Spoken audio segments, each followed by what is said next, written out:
No chill podcast con Ari, te lo cuento aquí. No chill podcast con Ari. Hola a todos y bienvenidos a otro episodio de No Chill Podcast. El día de hoy te agradezco a ti, persona del internet, por haber llegado a mi video y te invito a que te suscribas, le des like, comentes, compartas y hagas todo lo que normalmente haces con los podcasts que te gustan. Si ya estás suscrito, te invito a que actives las notificaciones para que te lleguen todos los videos que vamos a estar montando a partir de este año y en adelante. Así que, así como lo vieron en el título del video, vamos a estar hablando el día de hoy por todo este tema de la habilidad que tiene el venezolano de la resolución de conflictos y de la resolución en general de cualquier problema que se presente o cualquier situación, que es, bueno, esta capacidad de el resolver que viene en el ADN del venezolano. La razón de esta habilidad creo que puede datar de generaciones muy anteriores a mí, anteriores a mi familia. En general, el venezolano, yo creo que el caribeño, se caracteriza mucho por ser irresponsablemente positivos. Todos nosotros somos irresponsablemente positivos de alguna u otra forma y por eso mismo lo que más hacemos es ver el vaso medio lleno en vez de verlo medio vacío, enfocarnos más en cualquier solución o en cualquier alternativa que se pueda hacer. Sin embargo, bueno, también hemos tenido situaciones en las que nos han puesto a prueba y hemos tenido que ser incluso más creativos con las soluciones, pensar los conflictos, digamos, en una manera diferente y hemos tenido que entender también que los obstáculos o las limitaciones que puede haber, incluso que el país te puede poner, pueden ser solventados de forma creativa y siempre va a haber un venezolano que resuelva, que salga adelante y que esté allí para darte una mano amiga o una solución. Creo que una de las cosas más bonitas que dijo Emilio Loera, que es uno de nuestros comediantes más afamados, es que dijo que tú puedes tener muchas nacionalidades de conocidos y muchos de ellos tienen talentos para los negocios, para la puntualidad, pero si tú quieres un amigo y definitivamente alguien que esté ahí para ti, en ese momento entonces sí buscas a un venezolano. Creo que en esa frase creo que hay mucho englobado, hay mucho que se integra, pero creo que es eso, creo que es como la forma en la que nosotros mismos nos eh, vemos como siempre estar ahí para el otro, siempre apoyarnos, siempre estar un paso adelante, siempre tratar de resolver. Y bueno, es parte del ADN que nos viene integrados. Esta cultura creo que es algo que ha pasado de generación en generación, es algo que todos hemos adquirido y nos ayuda a pues, la resolución de conflictos, obviamente, pero también nos ayuda a pensar fuera de la caja. Normalmente, lo bueno de pensar fuera de la caja es que podemos venir con soluciones muy buenas, con herramientas muy buenas. Hay personas venezolanas en casi todas las industrias brillando, haciendo algo. Y por ejemplo, siempre vas a encontrar un músico venezolano, un artista venezolano, un diseñador venezolano, una persona en la NASA que es venezolana. Vas a encontrar un venezolano en básicamente todos lados, porque los venezolanos no solamente están en todos lados, sino que además no le tienen miedo al trabajo, no le tienen miedo al día a día, no le tienen miedo a hacerse el dinero de forma honesta y a dar lo mejor de sí. Muchas personas en Latinoamérica asocian a la cultura venezolana, por ejemplo, con Rappi. Pero, ¿qué es Rappi o qué son esos servicios de comida de delivery sino una respuesta a la pandemia, por ejemplo, al que el mundo se vio forzado a que alguien tuviera que hacer ese trabajo? Y el venezolano fue el primero en dar el pie y decir, nosotros lo hacemos. Uno, porque eran los migrantes de la época, pero también es porque era el trabajo el trabajo que se tenía que hacer, el trabajo más inmediato. Entonces creo que ese tipo de cosas es como las demostraciones que se dan para que las personas entiendan hacia el futuro qué es esta capacidad de resolver que tiene el venezolano. Su capacidad de resolver, por ejemplo, en los problemas que la sociedad venezolana le ataña, digamos, hay creo que hitos muy marcados. Uno de ellos, si nos vamos un poquito más al 2019, por ejemplo, hubo un apagón masivo gracias a la falta de mantenimiento en todo el país y hubo lugares que se quedaron sin electricidad por entre 2 a 7 o 9 días. Esto obviamente hizo mucho eco en la sociedad venezolana porque causó mucho revuelo por el tema de que no solamente estábamos incomunicados, sino que también la comida se estaba por dañar, hubo que resolver, no había cómo pagar, entonces muchas veces tuvimos que usar efectivo, si no había efectivo, básicamente los lugares, los negocios tuvieron que anotar las personas, lo bueno de conocer a las personas que por ejemplo, están alrededor, en los kioscos o en las empresas cercanas, supermercados o lo que sea, era que pues sabían que tú vivías en la zona, sabían que podían confiar en ti y de pronto si no tenías un efectivo o lo que sea en ese momento te daban el producto y ya después cuando todo se normalizara se hacía el pago, se hacía un pago móvil o lo que sea. Muchas veces podíamos cargar el teléfono porque de pronto alguien tenía una planta eléctrica y bueno, se hacía de una vez el pago móvil o se hacía de una vez la situación de alguna transferencia. Sin embargo, obviamente el tema de las líneas, el tema del internet era muy escaso, dependíamos mucho del internet satelital.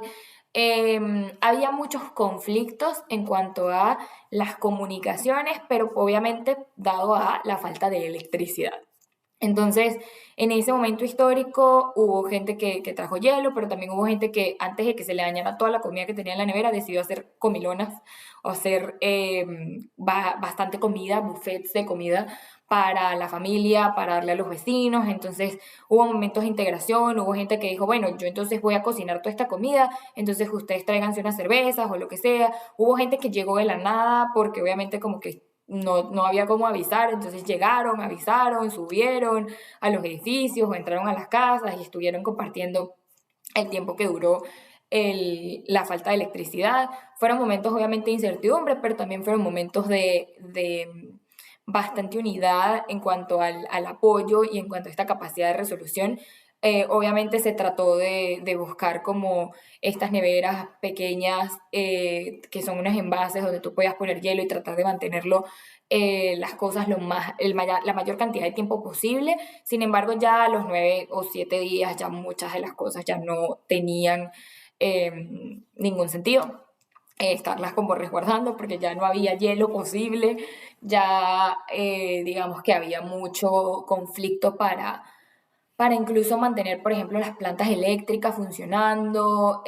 mantener el agua corriendo, porque muchos de los edificios, por ejemplo, tenían bombas para poder hacer que el agua subiera, entonces de pronto los pisos bajos tenían agua en el grifo, pero los pisos altos no.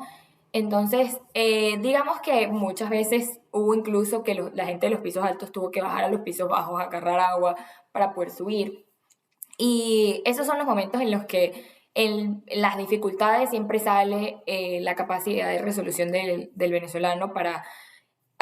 siendo positivamente irresponsables, ver el vaso medio lleno en vez de verlo medio vacío y tratar de dar lo mejor de nosotros para poder lograr el objetivo y sacar adelante la situación que esté. Eso, por ejemplo, con un 2019 que depende de el año o el modelo del venezolano que conozcan, lo habrá vivido o no lo habrá vivido. Asimismo, esto es un concepto que inventaron, digamos, muchos de los comediantes, que es que los venezolanos con la emigración, de alguna manera, tienen modelos. Entonces, el modelo del año en el que salieron es el modelo de la Venezuela o el reflejo de la Venezuela que salió. Ahora, la Venezuela de unos años anteriores o la Venezuela de unos años después de pronto es totalmente distinta. Normalmente los de 2020, 2021, 2022, 2023 pasaron obviamente toda la época de las protestas, pasaron obviamente toda la época del apagón y vivieron bastantes cosas, pero por ejemplo 2024, que ya fueran las elecciones, también fue otra cosa. Entonces, todos los años en Venezuela pasa algo diferente y la vivencia del venezolano de ese año es totalmente distinta a la vivencia de años anteriores. Entonces, en el caso de la migración, esto marca una diferencia en cuanto a información, porque al no haber tanta información afuera de lo que está pasando en Venezuela, obviamente hay vivencias distintas, hay experiencias distintas. Entonces, en este caso muy particular, por ejemplo, 2014, 2015, hablando de la capacidad de resolución del venezolano, con una figura muy parecida a las gestorías de las administraciones públicas, que es esta figura de la persona que hace algún trámite gubernamental por ti, obviamente a cambio de un precio para pues, hacer toda la gestión. Pasa exactamente lo mismo, pero para hacer cosas básicas. Por ejemplo, ir al mercado. Por ejemplo, llenar el tanque de tu carro de gasolina, llenar el tanque de tu carro de gas, llenar las bombonas de gas. En fin, cosas que eran cotidianas, pero que dejaron de ser cotidianas en el momento en el que empezaron a escasear y las personas tenían que pasar largas horas dedicados a una fila o cola,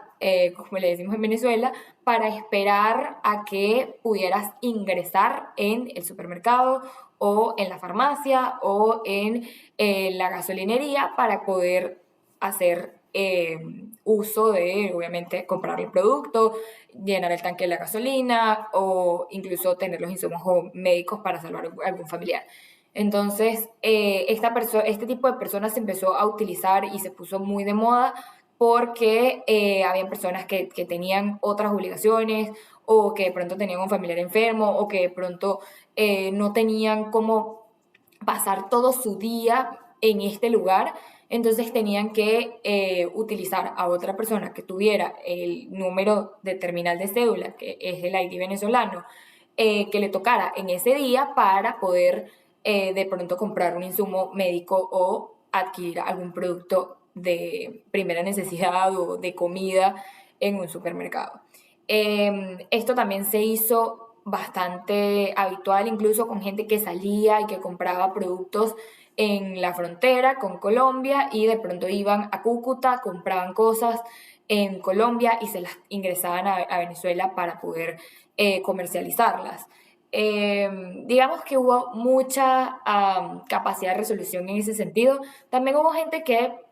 decidió que no iba a pagarle a nadie, pero que, por ejemplo, iba a sustituir por frutas o por ciertas cosas que sí se conseguían, platos principales. Entonces ahí fue cuando empezaron a salir arepas de plátano, empezaron a incluir el mango en cualquier cantidad de platos imaginables y no imaginables. Incluso empezaron a utilizar, por ejemplo, la cáscara del plátano para hacer como esta especie de carne vegana. En general, hubo mucho, de hecho, muchos de los comediantes más de una vez han indicado que el venezolano durante ese tiempo fue de alguna manera vegano por necesidad y no por elección, pero aprendimos a valorar, digamos, las frutas y las verduras que fueron muy nobles y las legumbres también o todo lo que tenía que ver con los granos porque hicieron parte de la dieta del venezolano en ese año, en esos años, de una manera muy marcada. Posteriormente, ya después, no solamente, o sea, empezaron a llegar los productos, empezaron a abastecer hacia el 2017, pero ya ahí el problema ya no era tanto el tema del acceso al producto, sino que ya más bien el problema era que el producto estaba muy costoso debido a la importación. Entonces el producto era excesivamente costoso y no todo el mundo podía acceder a él, entonces muchas personas tuvieron que mantener esas dietas anteriores o tuvieron que recurrir a otro tipo de solución. Entonces la capacidad de resolución del venezolano ha sido marcada obviamente por los hechos históricos, socioeconómicos y culturales que ha vivido, pero también por la necesidad de resolver y de no quedarse con la realidad que está ahí, tratar de ver las cosas de una manera distinta, tratar de ir más allá, tratar de definitivamente movilizar y de una forma muy creativa, obviamente utilizar las soluciones para poder apoyarnos entre nosotros, de pronto sacar algún beneficio económico y obviamente mantenernos ocupados. Esa es gran parte de el conocimiento transmitido de generación en generación, porque la ocupación o el mantenernos ocupados es parte fundamental de eso. Hay una cultura muy arraigada en el venezolano que es como el trabajo y el obrar en el trabajo, que es como que no hay mal trabajo, no hay ninguna posición que sea denigrante, lo denigrante sería no trabajar. Y por eso el echar para adelante o echar para adelante, que es como el salir de donde estás, el no quedarte en el ring, que es básicamente el no quedarte quieto, el moverte, el siempre estar en movimiento, es parte fundamental de la cultura venezolana y del cómo el venezolano se percibe a sí mismo, incluso forma parte de cómo de pronto se hablan entre la familia, porque obviamente siempre hay uno que de pronto no es tan activo, pero pues de alguna forma el núcleo familiar siempre empuja al resto y siempre hace que ese que de pronto no es tan activo termine haciendo algo independientemente de lo que sea que haga, pero que haga algo que le guste, que le dé dinero, que lo mantenga y que lo ayude a resolver. Muchas veces también está todo obviamente el tema de la mezcla cultural y de cómo el integrar esta capacidad de resolución de conflictos dentro de las culturas con las que nos integramos con el pasar de los años ha hecho que seamos más previsivos. Ha hecho que, por ejemplo, hubo hace muchísimos años atrás en Venezuela un terremoto y desde ahí la previsión de terremotos es casi obligatoria, a pesar de que no ha habido otros terremotos históricos registrados en Venezuela desde hace muchísimos años, pero como hubo uno, ya el venezolano tiene el protocolo incluso anualmente en mente para, pues obviamente saber, y creo que todos pasó exactamente lo mismo con la educación sexual, por ejemplo, porque había en algún momento mucho embarazo adolescente, entonces las nuevas generaciones tuvieron mucha educación sexual, tuvieron mucho acceso a condones gratuitos, a sistemas de tratamientos, al tener la información. Ya después, si pasaba o no pasaba, ya era muy bajo el riesgo de la persona, pero, y obviamente no iba a dejar de pasar, pero sí hubo bastante información. Al final la información siempre ha estado ahí. Lo mismo ha pasado obviamente con, por ejemplo, el dengue, que es el zancudo o el mosquito, esta enfermedad que transmite, que hace que en Venezuela había dos tipos, uno era el hemorrágico, que era el que básicamente te hacía como una especie de secarte porque era mucho líquido y había como mucho tratamiento, incluso implicaba a veces que la gente terminaba hospitalizado. Era bastante complicado de manejar, pero muchas veces la gente salía de el dengue rejuvenecido, entonces lo que hacían era verle el lado positivo de que de pronto si tenían unos kilitos de más con eso, ya no tenían que hacer ejercicio, no tenían que hacer dieta, ya el dengue hizo su trabajo. Lo mismo obviamente con otro tipo de comportamiento, entonces es un tema de mentalidad, es un tema de que cuando algo nos ocurre, nosotros si bien obviamente nos abocamos a resolver el problema o nos abocamos a vivir la emoción del momento, también nos abocamos a seguir adelante, a tratar de ver hacia el futuro y no quedarnos en lo que pasó, sino más bien ahondar en cómo vamos a sobreponernos de eso. Muchas veces incluso había como este chiste de que el venezolano no va a terapia, no va al psicólogo, no cree en este tipo de prácticas, porque al igual que muchos de los caribeños, nosotros siempre resolvemos con una botella de el licor de la preferencia, alguna canción, por ejemplo, si es un tema de ruptura emocional, alguna canción de duelo, alguna canción de esas románticas, una Amanda Miguel, un Alejandro Fernández, un Vicente Fernández, una cosa así, un cantarlo en un karaoke o cantarlo en una tasca y luego uno que otro día, algún amigo que esté ahí soportándote y dándote la mano durante el proceso y luego ya era superado, era capítulo de ayer, era buscar otra cosa, era salir adelante. Así se solventaban, por ejemplo, las rupturas, así se solventaban, por ejemplo, el que perdieras un trabajo, así se solventaban la mayoría, por no decir todos los problemas en Venezuela. Y creo que eso también ayudó y caracterizó la cantidad de movilidad social que tenía el venezolano antes de todo el sistema del chavismo, porque el venezolano podía ser muy humilde, pero podía tener la capacidad por precisamente el resolver, el salir adelante, el no quedarse donde está, de ir, estudiar, conseguir un trabajo, conseguir un empleo y moverse de clase, de pronto salir de la clase baja para la clase media o la clase media alta. Todo esto gracias a su esfuerzo, todo esto gracias al trabajo, todo esto gracias a lo bueno que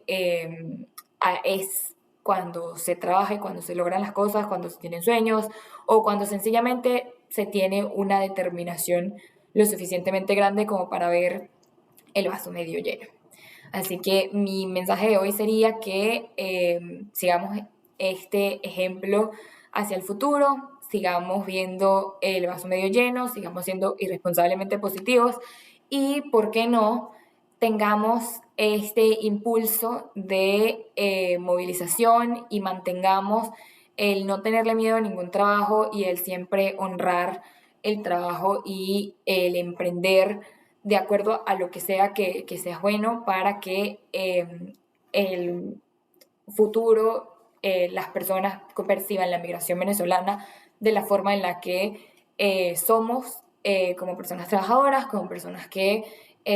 pueden ayudar a formar un país y muchas veces también como personas lo suficientemente determinadas como para alcanzar cualquier cosa que se propongan. Creo que eso es mi mensaje del día de hoy y espero que ustedes alcancen todo lo que se propongan y nos vemos en el próximo video. Bye.